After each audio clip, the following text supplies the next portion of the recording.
ஓம் அகிலாண்டேஸ்வரியே போற்றி, அகிலத்தை ஆள்பவளே போற்றி போற்றி. நல்லதே நினைப்போம், நல்லதே விதைப்போம். அம்மன் அருள்வாக்கு குழந்தைகளுக்கு இந்த அம்மன் தாயின் ஆசீர்வாதங்கள் எப்பொழுதுமே முழுமையாக கிடைக்கும். அன்பு பிள்ளையே, இன்று உன்னோடு பேசியே தீர வேண்டும் என்று உன் அம்மா நான் வந்திருக்கிறேன். என் தங்கமே, எனக்காக 5 நிமிடம் ஒதுக்குவதற்கு தயாராக இருப்பாயானால் நிச்சயமாக உன் அம்மா நான் மகிழ்ச்சி அடைவேன். எனக்கு சந்தோஷத்தை கொடுக்க வேண்டும் என்று நீ விரும்புவாய், ஆனால் நிச்சயமாக என் வாக்கினை ஒருபொழுதும் நீ தவிர்த்து விட மாட்டாய்.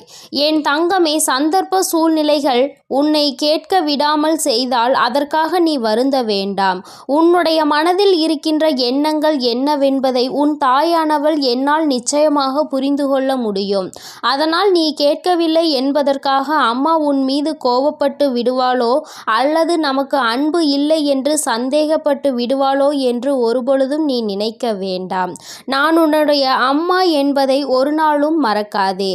என்னுடைய பிள்ளையின் மனதில் என்ன இருக்கிறது என்பதை என்னால் நிச்சயமாக புரிந்து கொள்ள முடியும். என் தங்கமே, நான் இன்று உன்னோடு பேச வந்ததற்கான ஒரு முக்கியமான காரணம் இருக்கிறது. என் குழந்தையே, ஒரு சில விஷயங்களை சொல்லியே தீர வேண்டும் என்று வந்திருக்கின்றேன். என் தங்கமே, உன்னுடைய மனதில் சில குழப்பங்கள் இருக்கின்றது. சிலரை பற்றிய சந்தேகங்களும் இருக்கிறது. சுற்றி இருப்பவர்கள் எப்படிப்பட்டவர்கள், அவர்கள் எப்பேற்பட்ட மனநிலையில் இருக்கிறார்கள் என்பதை உன்னால் யூகிக்க முடியவில்லை. எத்தனைதான் ஒருவரை பற்றி புரிந்து கொள்ள முயற்சி செய்தாலும் கடைசியில் உனக்கு தோல்விதான் அதிகமாக கிடைக்கின்றது.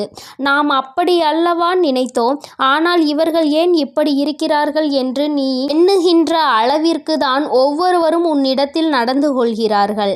என் தங்கமே, ஒரு விஷயத்தை நீ தெளிவாக புரிந்துகொள். அடுத்தவர்களின் உடைய செயல்பாடுகளை நீ கண்காணித்து கொண்டிருப்பாய், ஆனால் உன்னிடம் என்ன இருக்கிறது, அவர்கள் என்ன செய்கிறார்கள் என்று எப்பொழுதுமே நீ நினைத்து கொண்டிருந்தால் உன்னுடைய வாழ்க்கை உன்னை விட்டு பறிபோய்விடும் என்பதை நீ மறந்து விடாதே. என் தங்கமே, உனக்கென்று இருக்கின்ற வாழ்க்கையை அழகாக்குவது எப்படி என்பதை பற்றி சிந்திப்பதை விடுத்து அடுத்தவர்களின் வாழ்க்கையை பற்றி சிந்திக்க தொடங்கினால் கடைசியில் வாழ்க்கையில் கஷ்டங்கள் தான் எஞ்சி நிற்கும் என்பதை நீ மறந்து விடாதே.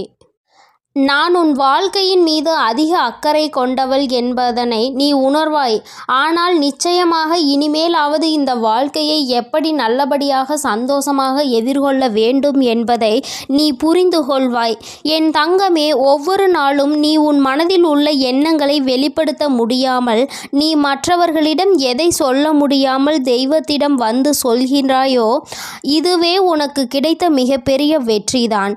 இந்த வெற்றியாலே நீ கைப்பிடித்து மேலே வந்துவிட நினைக்க வேண்டுமே தவிர ஒருபொழுதும் பின்னோக்கி செல்ல நீ எண்ணிவிடாதே. என் தங்கமே, வாழ்க்கையில் உனக்கு கஷ்டங்களை மட்டுமே கொடுக்க வேண்டும் என்பதற்காக சில உறவுகள் உன்னை சுற்றி சுற்றி வந்து கொண்டிருப்பார்கள். அவர்களிடத்தில் ஒரு நாளும் சிக்கிக் கொள்ளாமல், அவர்களின் மனதில் இருக்கின்ற எண்ணங்களை ஒரு நாளும் நிறைவேற்றி விடாமல் என் பிள்ளை நீ கவனத்தோடு இருக்க வேண்டும். திருமணம் என்பது என்ன தெரியுமா? அவர்களிடத்தில் நான் அப்படி நான் இப்படி என்று உணர வைப்பது கிடையாது. உன்னுடைய செயல்பாடுகள், நீ பெறுகின்ற வெற்றி, அதை அவர்களுக்கு உணர்த்த வேண்டும். ஒருபொழுதும் எதையும் மற்றவர்களுக்கு உணர்த்த பாடுபட வேண்டிய அவசியம் இல்லை. ஆனால் உனக்காக உன்னுடைய முயற்சிகளை செய்ய வேண்டியது உனக்கு கட்டாயம் என்பதை நீ மறந்து விடாதே. உன் வாழ்க்கை எப்பொழுதுமே நீ உன்னை பற்றி அதிகமான சிந்திக்க வேண்டுமே தவிர அடுத்தவர்களை பற்றி சிந்தித்து கொண்டே இருப்பாயானால் உனக்கு கஷ்டங்களும் கவலைகளும் தான் அதிகமாக மிஞ்சும். அடுத்தவர்களுக்கு ஒன்று என்றால் உதவிக்கு ஓடின உனக்கு ஒன்று என்றால் உதவுவதற்கு யாரும் இல்லை என்பதை நீ இப்பொழுதெல்லாம் உணர தொடங்கி இருக்கிறாய் அல்லவா? எல்லோருமே அவ்வளவுதான் என்று நினைக்கின்ற அளவிற்கு தான் நடந்து கொள்கின்றார்கள். என் தங்கமே, இது போன்று எத்தனையோ பேரை நீ கடந்து வந்து விட்டாய். ஆரம்பத்தில் சந்தித்த சிலர் உன்னிடத்தில் இருந்து அத்தனை உதவிகளையும் பெற்ற சிலர் இப்பொழுது உன்னை யார் என்று தெரியாமல் நிற்கும் பொழுது உனக்கு மன மனது வேதனைப்படுகிறது. வேதனை என்பதை என்னால் உணரவும் முடிகின்றது. என் தங்கமே, இது வேதனைகள் பட வேண்டிய நேரம் கிடையாது. நீ விவேகத்தோடு செயல்பட வேண்டிய நேரம். அம்மா பலமுறை உன்னிடத்தில் சொல்லி இருக்கின்ற விஷயம், சகுனிகள் நிறைந்த உலகம் இது. அதற்கு உனக்கு எப்பொழுதுமே சிறிதளவாவது சாணிக்கியத்தனம் வேண்டும். அது இருந்தால் மட்டும்தான் இன்றைய நிலையில் இந்த மனிதர்களுக்கிடையில் உன்னால் வாழ்ந்து காட்ட முடியும் என்று.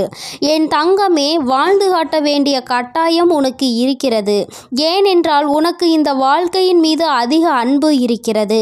இந்த வாழ்க்கையில் எப்படியேனும் எதையாவது சாதித்து காட்டிவிட வேண்டும் என்ற எண்ணம் உனக்குள் உருவாகி இருக்கிறது. இந்த எண்ணத்தை அப்படியே நீ பற்றிக்கொள். ஒரு சிறு துளி அளவு கூட இந்த எண்ணத்தை கைவிட்டு விடாதே. நீ நினைத்ததை உன்னுடைய வாழ்க்கையில் நீ நிச்சயமாக முடித்து காட்ட வேண்டும் என்பதையும் மறந்து விடாதே. யார் என்ன நினைத்தாலும் பரவாயில்லை, என்னால் நான் நினைத்ததை முடிக்க முடியும். இந்த வாழ்க்கையை நான் பார்த்து கொள்ள வேண்டும் என்று ஒருமுறை நீ சிந்தித்து நடப்பாயானால் நிச்சயமாக பாதி பிரச்சனைகள் உனக்கு வாழ்க்கையில் வராமலேயே சென்றுவிடும்.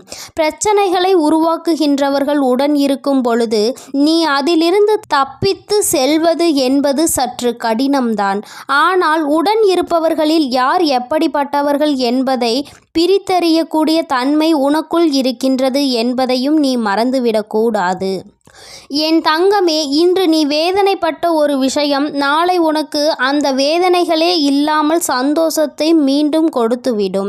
அந்த சந்தோஷத்தை அனுபவிக்க இன்று உன்னுடைய உடலில் நல்ல தெம்பு இருக்க வேண்டும். என் தங்கமே, உடல்நிலையிலும் மனநிலையிலும் நல்லதொரு முன்னேற்றங்கள் இருந்தால் மட்டும்தான் வாழ்க்கையில் நீ எதை அடைய வேண்டும் என்று நினைக்கின்றாயோ அதை உன்னால் அடைய முடியும். என் தங்கமே, செய்வது என்னவென்று உணராமல் செய்கின்றவர்கள் இங்கு ஏராளம். ஆனால் தான் செய்வது தனக்கு நல்லது என்று உணர்ந்து கொண்டு செய்பவர்கள் இங்கு சற்று குறைவுதான். என் தங்கமே, உனக்கு நல்லது என்று ஒரு விஷயம் தோன்றுகிறது என்றால் அந்த விஷயத்தை நீ மனதார செய்ய வேண்டும். அவர்கள் என்ன நினைப்பார்கள், இவர்கள் என்ன நினைப்பார்கள் என்றெல்லாம் எண்ணி உனக்கு நல்லதை கொடுக்கக்கூடிய ஒரு விஷயத்தை நீ கைவிட்டு விடக்கூடாது என்பதில் கவனமாக இருந்தால் போதும். என் தங்கமே, உன்னுடைய வாழ்க்கை உன்னை சுற்றி உனக்கு கொடுத்த பல நல்ல விஷயங்களை முதலில் உனக்கு பாதி விஷயங்கள் புரிந்துவிடும். இப்படித்தான் வாழ்க்கை இருக்கும், இதை விடவா நமக்கு கஷ்டங்கள் வந்துவிட போகின்றது என்கின்ற மனநிலை உனக்கு அப்பொழுது வந்துவிடும். என் தங்கமே, முதலில் ஒரு தெளிவான மனநிலையில் எப்பொழுதுமே நீ இருக்க வேண்டும். குழப்பம் என்பது உன்னை மேலும் அடுத்த செயல்களை செய்ய விடாமல் தடுத்து நிறுத்தும். யாரை பார்த்தாலும் சந்தேகம் வந்துவிடும். எதற்கெடுத்தாலும் சந்தேகம் என்றால் அதுவும் வாழ்க்கையில் ஒரு தவறு என்பதையும் நீ புரிந்து கொள். சந்தேகப்பட வேண்டிய இடத்தில் சந்தேகப்பட வேண்டும். எந்த விஷயத்தை எப்படி கையாள வேண்டும் என்கின்ற திறமையை முதலில் நீ வளர்த்துக்கொள். யாரிடத்தில் எப்படி பேச வேண்டும் என்பதிலும் நீ எப்பொழுதுமே தெளிவாக இருந்துவிடு. அவசரப்பட்டு விட்டு அதன் பிறகு ஏன் பேசினோம், எதற்காக பேசினோம் என்று வருந்துவதனால் எந்த பலனும் கிடையாது. உதிர்த்த வார்த்தைகளை ஒருபோதும் அள்ளிவிட முடியாது என்பதை முதலில் நீ புரிந்து கொள்ள வேண்டும். என் தங்கமே, அம்மா சொல்கின்ற மனநிலையில் நீ எப்பொழுதுமே இருக்க பழகு. அதுதான் உன்னுடைய வாழ்க்கைக்கு மிகவும் நல்லது. உனக்குள் என்ன இருக்கின்றது, உன்னால் எதை செய்ய முடியும் என்பதை உணர்ந்து கொண்டு அதை நீ செய்தாலே போதும். வெற்றி என்பது உனக்கு எப்பொழுதுமே கிடைத்து கொண்டே இருக்கும். என் அன்பு குழந்தையே, நீ என்றுமே மன நிம்மதியோடும் மனநிறைவோடும் இருக்க வேண்டும். இது ஒன்றே போதும் இந்த தாயானவள் உன்னோடு என்றுமே பயணித்து கொண்டிருப்பதற்கு. என் செல்ல குழந்தையே, இந்த தாயானவளினுடைய ஆசீர்வாதங்களும் அன்பும் உனக்கு எப்பொழுதும் முழுமையாக கிடைத்து கொண்டே இருக்கும். அதனால் நீ எதற்காகவும் கலங்காதே, எதை நினைத்தும் வருந்தாதே. நீ நல்லதையே நினைத்தால் உன் வாழ்வில் எல்லாம் உனக்கு நல்லதாக மட்டுமே நடக்கும். ஓம் சக்தி, ஓம் ஆதிபரா சக்தி, ஓம் சக்தி, ஓம் ஆதிபரா. என் அன்பு பிள்ளைக்கு இந்த அம்மன் தாயின் அன்பும் ஆசீர்வாதமும் முழுமையாக கிடைக்கும். ஓம் அகிலாண்டேஸ்வரியே போற்றி, அகிலத்தை ஆள்பவளே போற்றி போற்றி.